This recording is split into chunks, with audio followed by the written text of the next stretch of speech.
John, welcome to the podcast. I'm super excited to have you here because you have so much experience with helping people to transition their careers.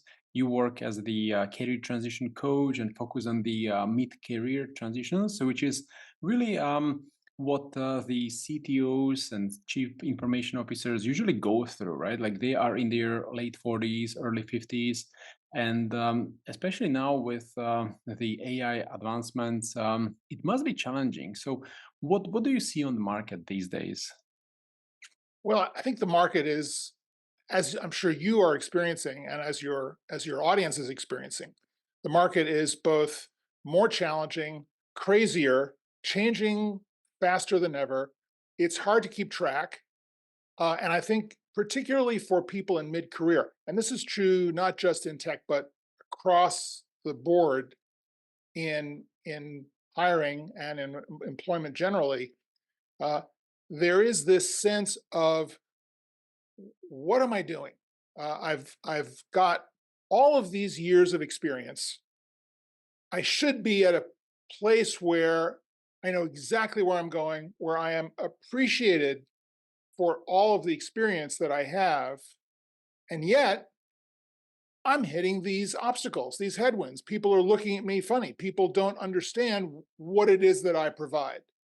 They're concerned that, and particularly in tech, they're concerned that my skills and experience are no longer relevant Yeah. because the business is changing so fast. What do you know about the latest developments in enterprise software, in cloud technology? They're going to assume, because of their own age bias, and this is widespread across all industries, they're going to assume that you're out of date because you're older. Yeah. So this is a very toxic aspect of the hiring market. Um, and it's important for mid-career professionals to, number one, don't get discouraged. But number two, learn how to address these concerns and obstacles that are being thrown at you Yeah. so that you can break through and reestablish your value, level the playing field, and have a real conversation about whether you are a fit for a potential position. Yeah, well, now when you say it, I have a few flashbacks actually because I was just Sure. on a meeting recently with a CTO who was kind of proudly saying, "Hey, I've been in this since I was writing code in COBOL," and Oh my that's God. really an obsolete technology. Right. It's been here, 40 years ago, and there are still some larger corporations using it for some mainframe systems. But kind of Right. long story short, now I'm kind of thinking, do they even harm themselves just because they mention this very obsolete technology, and then people may kind of laugh at them. Oh, Yeah. you are old because you've been using this. Y- Yes and no. So I generally say to people, don't tell war stories, right? Don't come into a meeting and say, well, when I learned to code back in 1735, you know, you want to uh, you want to bring them to you, not push them away, Yeah. right? You want to emphasize what you have in common, not what's different. Mm. So I would never mention COBOL as a well, not that it's not an asset to understand programming languages and to understand the history of programming languages and to have experienced this change. That actually serves you fantastically well. The problem is they don't get it, right? Mm. And one of the light bulbs that I got at one point about this experience question is that when you're talking to someone, and no prejudice against younger managers. I think younger managers are great. I think new blood, new ideas, new energy, fantastic. I think we need to live in a multi-generational workforce where everyone is included. So that out of the way, younger people don't have the experience, so they can't understand the value of experience. It makes sense, right? It's like if I'm 25 and some guy comes in who's 50, I'm not going to understand what the next 25 years means to my career. I'm going to look at it and go, wow, I mean, I guess I'm going to be like this guy at 50. I don't know. I'm scared about that. It's the unknown. We're always afraid of the unknown. So don't expect that someone younger than you will appreciate the value of your experience just because you appreciate the value of your Mm, experience, mm, right? So the task at hand is to bring everything into the present and speak to them from the one-on-one, from the current moment, from what are they working on, what can you bring to the table, address the solutions, don't explain yourself, and try to build yourself up with material that's just going to intimidate them. mm. They won't understand it, and it's going to derail the conversation. Does that make sense? Yeah, totally, totally. Now when you say it, I'm thinking about one person specifically. He's a CTO in his mid 50s, I would Hmm. guess. He had lots of experience with architecture, software, programming. Then he transitioned to leading a team, and he was a CTO before, and now he's looking for a new job. And he cannot really land any decent interview, probably because of the age. You mentioned a few reasons why younger people don't appreciate the older ones. So, what are the aspects of his past that he should focus on and present as the asset? Right. Again, I think it's important that all of us, when we're looking for a new position, have a story that addresses the current problems of the prospective employer we want to target. So while ageism is rampant, and we're all trying to do something about it, we're all trying to re-educate people about the value of experience in older workers. We're not going to fix it tomorrow, so we have to deal with it. And one of the things which I think is great about LinkedIn as a marketing tool for all of us is that it gives us the opportunity to tell a career story in a way that really addresses what I'm talking about. So, in the case of your architect industry CTO, I'm sure there are tools, and I know a little bit about this because I have a college classmate who is an architect who is now in his 60s, who he was working with a firm for many years, uh, and is now consulting. But he is very up to date on all the tools. So he is completely conversant, and he's taught himself and stayed very up to date. So I think it's important in this person's profile that they may call out very specifically the tools that they're using and the projects maybe that they have used the tools on, and tell the story from not from a perspective of, oh, I know all the tools, I'm up to date, but we had a certain problem that we needed to solve on this project. So we took advantage of this tool to do X, Y, and Z to solve it for the management, for the client, whatever. So use your strategic understanding and skill set, but also do it in a way where the reader, prospective employer, recruiter says, ah, okay, this person is working the way I work, is seeing things the way I see them. Maybe it's worth a conversation, Hmm. right? So give yourself an opportunity to present as if you were already working in the job and reach out on those problem areas where you know they're looking for a solution. Because, and I'll just say this one more thing, if you present a solution to a problem that they have, they don't care how old you are. No. They just want the solution, Yeah. right? So be that solution, be the product that they need to buy to fix it. Yeah, yeah. Well, that's a great advice. And now, when you say this, I can even imagine recording maybe some videos, right, where the person, that the job seeker, the CTO, would record a few videos talking about the problem and the challenges, and just to communicate that he is up to date on the technologies and Yeah. everything. So this gets into, and I'm just going to just jump right into my methodology here because this is a really important aspect and opportunity for people in today's market to use a bunch of strategies and skill sets to advance this and address this very situation.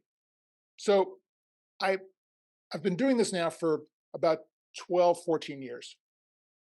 And I've evolved my methodology continuously over time. I initially felt that there were 5 steps to build a resilient career. Now I think it's just 3, Hmm. but they're really important, 3 important steps. The first step is define your superpower. And by superpower, what I mean is that particular set of solutions, problems that you solve for, uh, unique sets of skills and strategies that you have built up over the course of your career and that you can stand in now at this stage and say, this is how I work. This is what defines the work that I do. Hmm. This is where I am most effective and most successful in my work. So, what's great again about LinkedIn is that LinkedIn lets us really articulate that value proposition in the headline, in the about section, and in the experience section. Many people get the about section all wrong. They think that the about section is just a bio, just a kind of a text version of your resume. That really is not using it to your advantage. I believe that the about section is a statement, it's a mission statement, right? It is a statement of who you are, why you do what you do, and where you want to take it. So you're creating an opportunity for a conversation. You're giving someone the opportunity to know you, to learn who you are, to introduce yourself to them, not by this dry resume. I did this, I worked for this company, Mhm. here was my role, here's my software. It's like, okay, that's good. But why? Why? I mean, why do you work? What do you love about what you do? And what are a couple of the most important successes that you're proudest of? And where's this going? What do you want to do? Are you just in it for the money? Do you want to retire? Do you want to, do you want to just kind of keep your head? I mean, what do you want? Right? What's your goal? Hmm. So that's a very important way to set the tone and capture someone's attention. Hmm. Because face it, we're always scrolling, Yeah. right? Wherever we are, whatever screen we're scrolling, right? This is this Hmm. behavior for all of us everywhere we go. It's true. Same on LinkedIn. Yeah. You need to stop the scroll. How are you Yeah. going to stop the scroll and get them to pay attention to you, Hmm. That's right? so true. So that's And number one. and Number before two, before oh, go ahead.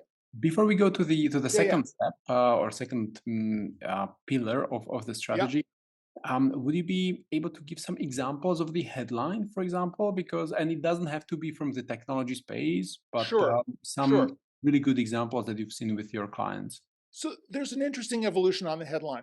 Uh, I felt for a long time that the headline, first of all, it's never your job title, right? Because that limits you.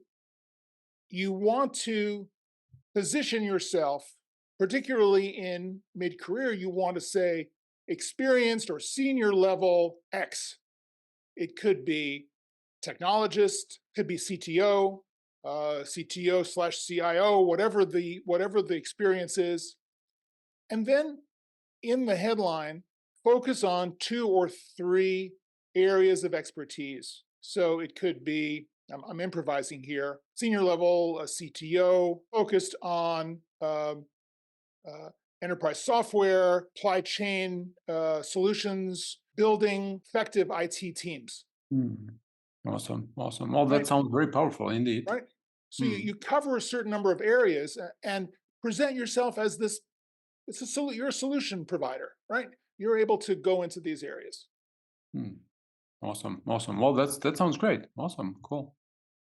Great. So So so you mentioned so there are other right, pillars right. of the So strategy? so the once you've got this superpower defined, right? Once you've got your profile in shape and you feel like this is really me, this expresses the value that I want uh, to give to serve in my career, then you need to reach out to your network because it is impossible to get in through the front door these days.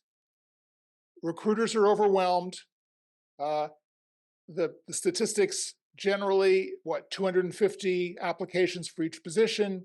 You know, your chances of getting into the interview is maybe 10%, Mm. and then you're one of a handful of people. So out of that 250, you know, there's one person that's going to get that offer. Mm. So you want to use your network as your primary tool to get into an opportunity, right? To get into an interview. You use your relationships. And I often say to people, stop chasing job openings and start building relationships because that's what's going to get you noticed. And you're going to make friends, right? With others who are in your industry who now can look at your profile. It's really clear. They go, oh, this is what he does or she, and I can help, right? That's why it's so important to have that profile properly addressed, right? So that then you can go to your network and have your network market for you. Yeah. But I feel that even the network itself is not enough, that a network is everybody you've got in your database, right? But are they the best people? You want to look through your network and you want to build a community of shared values, aligned interests, people who get you, who maybe they worked with you in the past, maybe you worked at the same company, maybe you have similar ideas and experiences about the work that you do. Whatever the relationship is, whatever the rapport is between you and that person, those people, you want to focus on working with your community as a subset of your overall network. And I have a methodology around doing this where you kind of go through everyone in your LinkedIn and you start to pick the right people to help you build more relationships that are kind of within your tribe, as it were. Mm. Because the goal here is to get referred. The goal is for you to get recommended. Because I'm sure from your past corporate experience and certainly from mine, if I had an open position, HR would say, okay, well, we've got these resumes. People submitted the resumes. I don't know these people. Um, I would call up my friends and say, okay, I've got an open position. Who do you know? Right? Who can you recommend? Yeah. That's where I'm looking to Mm. find someone. It's rare that someone just coming in over the transom is going to fill that position. I Mm. want, I want more security than that. Mm. So you as a candidate want to have that ally who is going to vouch for you and submit your name and get Yeah. you in the door. Yeah. So Yeah. that's the value of the network. Mm. But there's a third element. Go ahead, ask a question. And exactly before we get to the third element, how can someone who is probably a bit introverted, because in IT people are not really, going out there for networking meetings. I mean, there Yep. are, but No, I so hear you. often they may feel intimidated to reach out to the network, and especially if someone is looking for a job for 3 months and not really getting any results, it gets the mood really down. So, how to overcome this resistance and how to find the inner strength to actually connect with peers and the network? Great question. And part of the answer will be in the third element, but for the network and community building element, I would say that the first thing I would say is that if you have done the deep dive on your profile and established your superpower, then it's relatively easy to talk about what you do because it's what you love, right? You understand that it's something that you feel strongly about. You're proud of the work that you've done, um, and you have established in your profile this direction, this mission of what you want to do. So it makes it easier for you to talk about your work and not feel like you're selling. Um, One of my former bosses, the CEO of a company I was working at, I would take him out to. We started a recruiting network, and I started to take him out to schools, to colleges and universities to lecture. And at one school, he was great, and he did Q&A all the time. And one kid got up and said, um, "Shouldn't my work speak for me? Why do I have to kind of try to do? I mean, I've got this body of work, and why do I have to get up there?" Mm. And he said, "Well, in a perfect world, your work should speak for itself, but in the real world, you have to speak for your work." Mhm. And I thought that was a really good turn of phrase. And I'm an introvert. Um, I hate networking events. I, you know, don't like the idea of kind of going into a room and having to smile and share my business cards or whatever. But I will say I've learned how to do it, and the key is ask questions, right? A simple, "So why are you here?" Right? Get them talking. Mm. Keep asking questions, because if you say, "Why are you here?" and they'll say, "Well, I'm looking for a job," or, "Oh, well, what do you do?" Mhm. Right?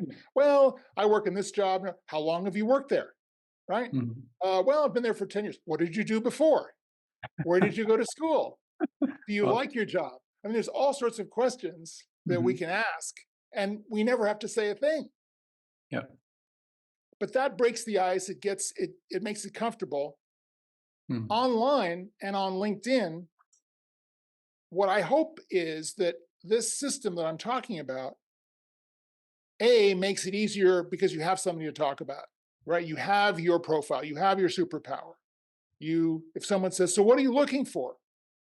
You'll know, right? It's on the profile. And you can even say, "Thank you for asking. As I say on my profile, I have these experiences and I'm looking to go in this area. What do you do?" Right? Mhm.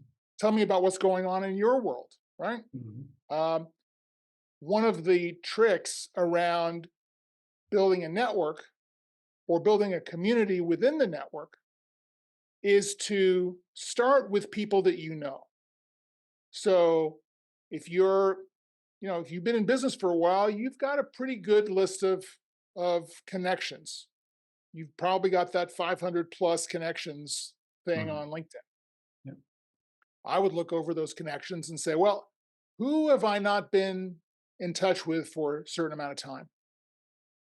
Uh, and even for people who know you, who currently know you, you could reach out and say, "Hey, Hope you're doing well. I wanted to let you know I've just done some revisions to my LinkedIn profile, and I'm trying to do a better job of expressing more clearly what it is that I'm looking for in my next position. I'd love for you to take a look at it and give me any feedback or suggestions about how I could do better, Mm. right? So Wow. that's a very Right. neutral way of going out there, and people will write back. Some people won't write back. Some people will, and they will say, "Oh, this is good," or "Good for you for doing this. Here's a suggestion," whatever. Well, that gets into a conversation, and you can go from there and say, "Hey, that's very good. Thank you very much. So tell me what's going on with you. How's your work going?" Mm. Keep the conversation going, and maybe they will offer to introduce you to someone. One of the asks that you could consider, which I think is really important, is what's called the informational interview, right? So you're looking to be connected to someone who is a professional, doesn't matter if they have a job opening or not, you're building your network. And the informational interview is an opportunity to meet someone, find out more about what's going on in their business, and do this under the guise of wanting to improve your understanding of what's going on in the world today and learning more about the company and this individual and what their success has been and how they got to where they are. And it's a common practice that people don't take advantage of. And I Mm. think one of the great things about the informational interview is that it's no pressure. You're not there about a job. It's not a job interview, right? And you're not asking for a job directly. You are asking for more networking connections. So at the end of that interview, if it goes well, you may say to the person, "Look, this has been great. I thank you so much. Is there anyone that you would recommend I talk to about the thing we talked about in the interview, right? In our conversation. I'd love to learn more about that. Is there anyone else that you would recommend I talk to?" And they may say, if they like you and they think you're smart and you're a good possible candidate, they will say, "Yeah, as a matter of fact, you should talk to my colleague so and so. Mm. May I No. use your name?" "Absolutely. Tell him I suggested you call." So these are ways of making the process of building the network less cold, right? Where it's not just you. It's like, "I know we've never met, but I'm interested in talking to you about this. Da, da, da. Please get back to me." Right? It's like, no, you don't. Well, It doesn't have to be that way. The wording you used, it just sounds amazing. It's so smooth, not intrusive at all. It's wonderful, definitely. And just Thanks. to clarify, when you say information interview, do you mean that the candidate is kind of interviewing the hiring manager about the company, about what's going on in their business? Like, do you mean this way, right? Not the other Yes, way around. absolutely, absolutely. So it's an interview. You could say it's an informational meeting. You don't even have to use the word interview. But Mhm. the idea is that you approach this by saying, um, "I'm in a career transition. I am following up on a number of opportunities, uh, but because we are connected through so and so, right? Maybe we used to work at the same company. We both have the same connection on LinkedIn. They suggested I connect with you, or I've been following the work that you've been doing. And if you have 15 or 20 minutes, I would greatly appreciate some time to connect with you on Zoom to learn more about what you're doing. This may help me better understand the value that I can offer in my next position," Wow, right? So that you're sounds not amazing. asking for a job, you're looking for support, and people will help. People who Mhm. are not being pushed into a corner, Yeah. right, can be very generous. Mm. And look, face it, most people who have some success, they love to talk about themselves, right? Mhm. Right? True, They true. love to mentor and share. It makes them feel good. right? Oh, I Mm. helped. I taught. What'd you do today, honey? Oh, well, I talked to this guy. He's looking for a job, and he works at so and so company, and he got caught in this reduction in force, and really interesting guy, and I thought I helped him out a lot. Very good. You did good, right? Awesome. Well, I really like how you reframe the meeting. You know, when you label it as information meeting because I'm going through a career change, and just the way how you position the meeting, it Yeah, sounds so different, yeah, especially today when people are overwhelmed with Zoom meetings and they feel resistant. yeah, But this sounds great, and yeah. that probably brings us to the third step. Yeah, well, I will say that one of the things that, as you're talking, it occurs to me to say is that vulnerability is a strength, right? Mm. We're not used to thinking about it that way, but so often when you're in between jobs, you feel like, I, how do I face someone, right? I feel so bad. I lost this job. I feel so um, afraid that I'm not going to get another job. Uh, I just don't feel like I can do this. I just don't, how do I face this other person? Right. And I understand that. But I just want to say that you're there's a way of handling this. There's a way of presenting yourself that acknowledges where you are and acknowledging that you are uncertain, acknowledging that you need support, but that you're doing something about it is very engaging Mm. for other people. And you don't have to feel like I'm not worthy of doing this meeting. I'm not worthy of having this conversation. Why would anyone have a conversation with me? It is because you are willing to face your challenges and your fears that you will be appreciated because we've all been there. The person that you are meeting with who has got this great job was in your shoes some time ago. Mm. So true, so true.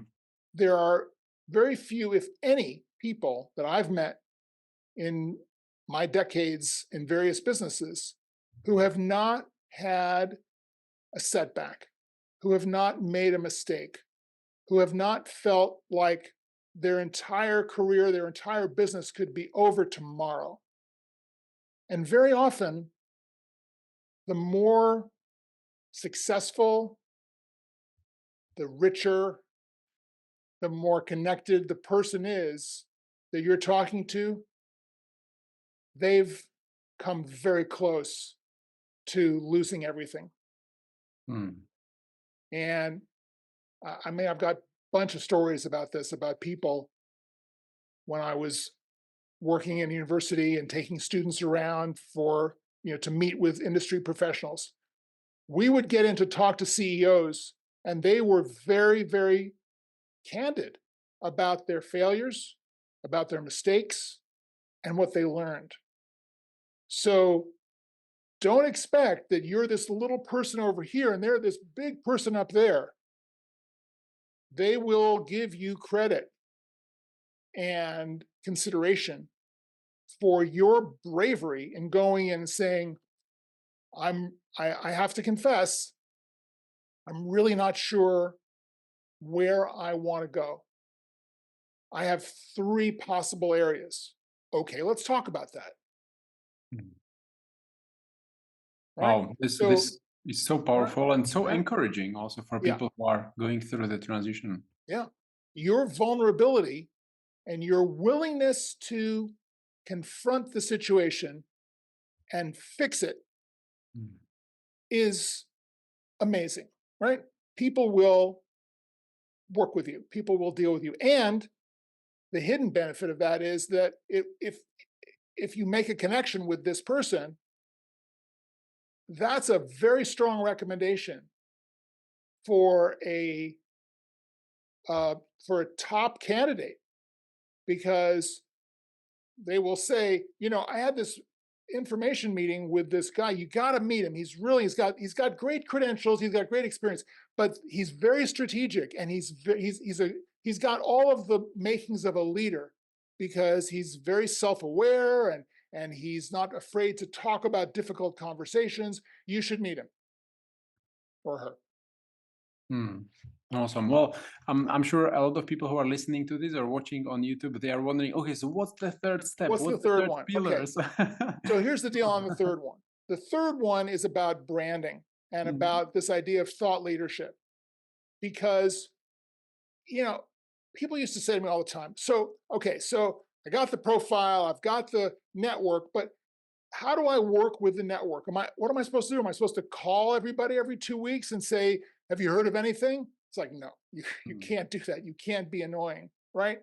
You have to take what is, in a strange way, a kind of an inbound marketing approach to your career, which is to say that you need to stand up for what you stand for and use all of the online and offline avenues of expression to uh, position yourself as a leader in your industry.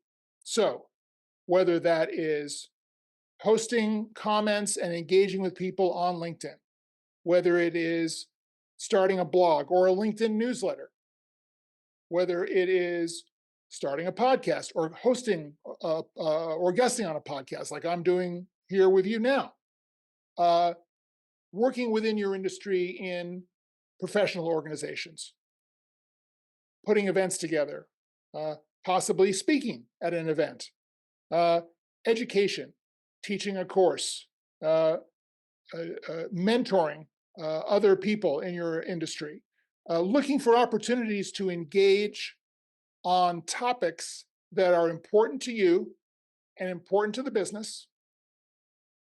And while it's not directly about getting a job, it has everything to do about building your profile, your visibility, and the sense of your expertise. So that constant output of material, whether it is you know a conference that you're announcing, that you're part of the committee, or you just wrote this blog post about a particular topic that's going on, or you see an article or an editorial that covers a certain topic and you post it on LinkedIn with a comment. I disagree with this post. The writer does not understand this, or this is an example of a trend that we all understand is going on, but this writer points out some very interesting points that I haven't heard before. What do you think? Right? So you get into a conversation. That's your call to action. Let's have a conversation about this. So, again, similar to the idea of the informational meeting or interview, it's an opportunity to engage with people about important issues that affect everyone in your field, but you're not asking for a job, right? You're raising your visibility and your credibility as a professional so that people can see you. And when they see you, and hopefully they engage with you, but all they have to do is kind of see what you're doing. If there is a consistency to it, a consistency to your voice, in other words, don't just talk about random ideas, stick to the topic, stick to what you know, stick to what you want to talk about. People will begin to say, well, if you want to learn about this area of the business, talk to this man or woman. They post about this all the time. And as a matter of fact, they just posted this very interesting article today. Let me bring it up on my phone. Here it is, right? So your presence then gets spread widely, and you are on people's minds much more. And again, for the introverts, you don't have to knock on anyone's door. Yeah. You're just expressing your opinions in a constructive, has to be constructive, uh, way that is going to build trust, engage in conversations. And between these three elements, defining your superpower, building a community, and being a thought leader, it's a flywheel, right? Starts off, it's hard to do. You got to put all these elements together. But the more you engage with this, the easier it gets and the wider your reach gets from this process.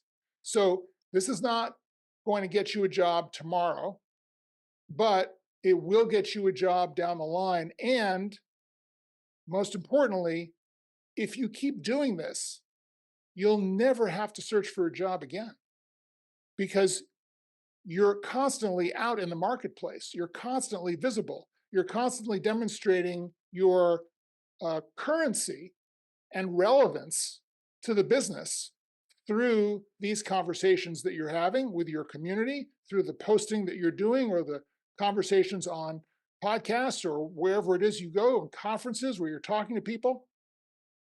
And there's always an issue that you've got, not about your job, about serving the community, serving your business. Yeah, yeah. Well, that sounds so great, especially the wheel that once it starts spinning, you probably cannot even stop it, right? Because you start seeing the opportunities, people Yeah. start noticing you. But based on what your experience, what would you say is the kind of threshold that people should be looking for? I mean, when someone who has 500 connections starts posting, probably only 50 people see each post, or even less. Hmm. Depends on the algorithm changes. Yep. So, when can the results be expected, or how long does it take to see some meaningful Yeah. results, in other words? It's a good question. Um, but here's the way I look at it. If you are posting consistently once a week, right? Maybe twice a week. And maybe you start just by posting articles. So you can go on Google Alerts, you can go on Feedly, Pocket, number of services that'll help you curate, collect, and curate articles that are searched on the keywords that you want to talk about. So that's how you get into it. But if you are posting consistently, it's not about uh, having uh, 500 likes and 1,500 engagements, uh, because the recruiter who is searching you is going to see your activity. So it doesn't really matter what your reach is. It's nice and it can build up, and maybe you put something up there and you go viral. That's great. But when someone is looking to understand who you are as a professional and whether they want to invite you in for an interview, if you have all of this material on your profile and you've been posting for a while and you've got these regular posts that are interesting, that are relevant, a recruiter is going to look at this and go, I, I really get a sense of who this person is, and they're right for us. We should consider them. Let's see how they are in the interview, and let's get some more detail. But you're through this process, you're able to establish a better footprint for yourself and a better identity that's going to get recognized by the people who are going to search on you, right? Yeah. Well, this is actually such a great point. So the goal is not to chase likes and produce viral videos, which could be quite difficult, especially in the IT industry, but rather Yeah, to impress the hiring managers and headhunters at the end. right. And it really is to be, it's to be you, right? Be your best self, right? Use this opportunity to really build trust in what you stand for and the work that you've done. Uh, Ideally, your superpower, as you define it, is really the key to all of the other elements, to the networking and community building and to the thought leadership. Because if you're, back to the headline, if your focus as an IT or technology leader is in enterprise software and supply chain, well, then your posting, all of your thought leadership is going to be about that, right? So you are walking your talk and talking your walk, right? Yeah. By establishing this idea of, well, here's the area that I work in, right? And then you talk about why you do it. What was the light bulb moment in your about section where you talk about getting into this area of the business, and then you talk about one great project that you ran, which had all this great ROI. But then all of your thought leadership is about what's going on in supply chain or in cloud or whatever the areas might be that you want to focus on. So it's consistent. And you're presenting this consistent picture. It's as if you are, even if you're out of work, you're still at work, Mm. right? You haven't stopped being of value to your community because it's clear that you're not sitting by the computer waiting for the email to come and someone says, okay, do you want to come in for an interview? You're not waiting. You're engaged in your industry, right? You're having conversations. You're researching, right? I just saw this new study that was just released by such and such organization, and it debunks the notion that XYZ, right? Mm. We should think about this next time. For organizations that are thinking about deploying this kind of installation, think twice because here's what we're learning are the pitfalls, Awesome, awesome. right? Wow, that's very professional. It feels like you have experience from the IT industry. The wording that you use is very powerful. Well, I did have a tech startup in the '90s, I feel very Mhm. close to Nice. tech, and a lot of my clients are in tech. So Mhm. uh, Yeah, yeah, I love the industry. it adds up. Awesome. And do you also help your clients produce this content, or at least to help them figure out what to post on the social Absolutely. media? Absolutely, and I think that's really key. I certainly help them, and I get very involved in the writing process with them. But it has to be their voice, right? Mm. And that's why I think this idea of having someone, a consultant, to kind of write all your material for you. I just don't understand that. I don't think that works. I think you have to dig deep into your own background and your own emotion to to to state what's important. So in the conversations that I have with clients, this is the kind of thing we do where we really kind of talk about, so what's important to you, and what were the experiences that really stand out for you, and let's kind of focus on that and bring all of that experience into the moment, into the present, and construct that career narrative, that superpower around those ideas. Awesome. Well, I could listen to you for the next 1 or 2 hours, or Thank you. probably even more. It's a pleasure.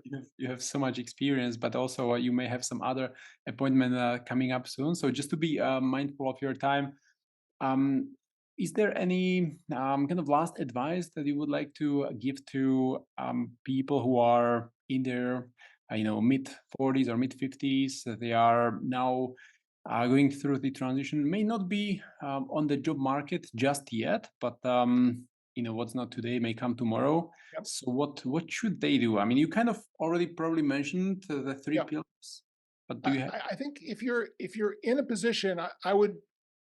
I mean, I have to say, as we're recording this week, I received word from one of my clients that a retainer client, executive coaching client, that they are being let go, and there is a reduction in force going on at their company, and it was something that she had anticipated, but uh, to be fair, I was encouraging her to do more to anticipate than she did. So she's a little bit, um, as we say, she's a little bit back on her heels. She's a little bit, Mm.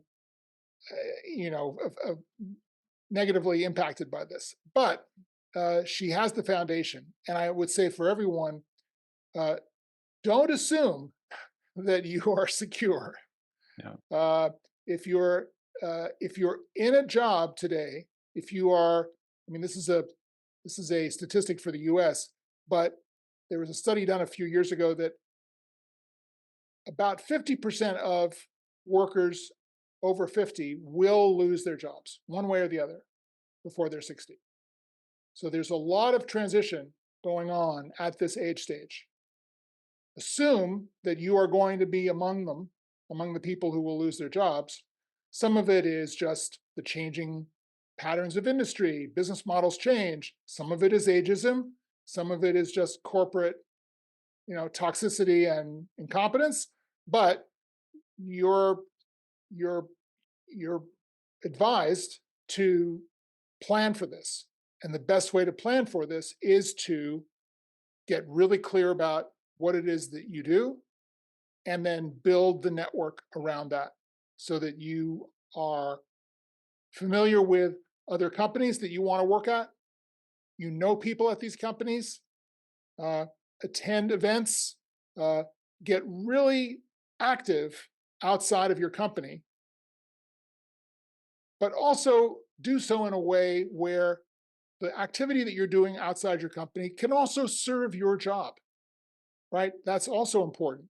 So um, don't kind of cocoon in your company, both in terms of bringing innovation to the work that you're doing, as well as seeking connections that could lead to possible other jobs. So be proactive, basically.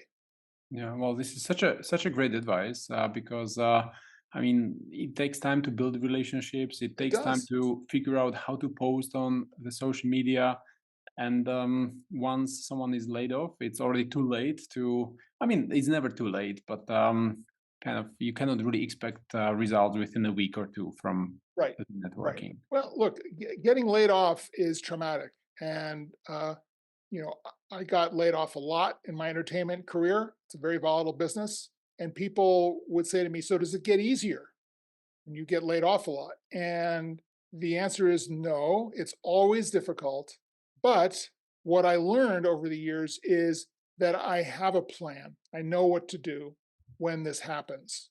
So it's always going to be emotionally traumatic, uh, even if it has nothing to do with you. There's always the question of, well, yeah, if it's a layoff, well, why did I get laid off and that person is still there, right?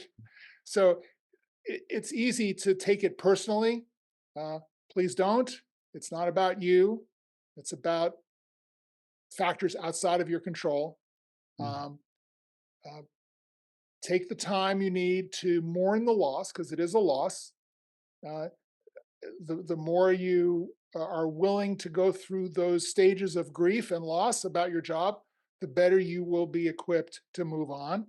Mm. Uh, but you know that's the truth of it. Yeah, yeah, it's tough. It's tough indeed. But you also do the coaching, right? So where can people connect with you Right. and connect if they need some more help?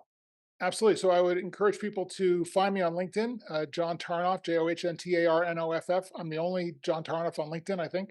Uh, and then I've started a community, which I'm very excited about, called the Mid Career Lab. And that can be reached at midcareerlab.com, no spaces, MIDCAREER lab.com. Uh, and, uh, and this is just a community for mid career professionals to meet, to talk with one another. I run events. I have some training materials on the site. I'm building it up slowly but surely.